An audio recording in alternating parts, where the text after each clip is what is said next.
Has Tesla tinkering with speed profiles on FSD gone too far? Tesla recently released full self-driving FSD v14.2.1, its latest version, but the tinkering with speed profiles has perhaps gone too far. We try to keep it as real as possible, with full self-driving operation. And we are well aware that with the new versions, some things get better, but others get worse. It is all part of the process with FSD, and refinements are usually available within a week or so. However, the latest v14.2.1 update has brought out some major complaints with speed profiles, at least on my end. It seems the adjustments have gone a tad too far, and there is a sizable gap between profiles that are next to one another. Tesla FSD v14.2.1 First Impressions. Smooth, stress-free highway operation speed profiles are refined. Hurry seems to be limited to 10 miles per hour over on highways. Switching from Mad Max to Hurry results in an abrupt braking pattern. The gap is so large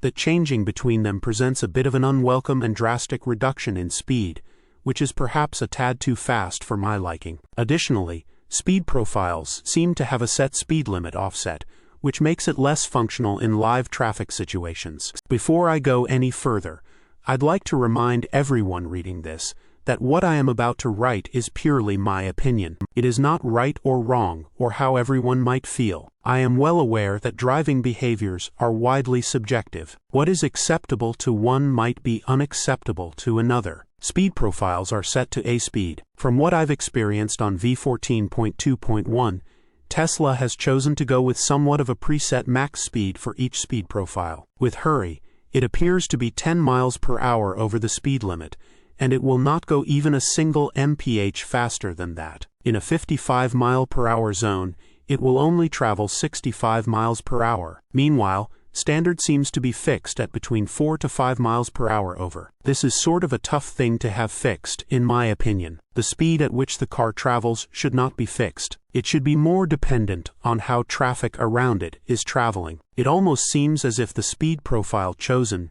should be more of a behavior profile. Standard should perform passes only to traffic that is slower than the traffic. If traffic is traveling at 75 miles per hour in a 65 mile per hour zone, the car should travel at 75 miles per hour. It should pass traffic that travels slower than this. Hurry should be more willing to overtake cars, travel more than 10 miles per hour over the limit, and act as if someone is in a hurry to get somewhere, hence the name. Setting strict limits on how fast it will travel seems to be a real damper on its capabilities. It did much better in previous versions. Some speed profiles are too distant from others. This is specifically about Hurry and Mad Max, which are neighbors in the speed profiles menu. Hurry will only go 10 miles per hour over the limit, but Mad Max will travel similarly to traffic around it. I've seen some people say Mad Max is too slow, but I have not had that opinion when using it. In a 55 mile per hour zone during Black Friday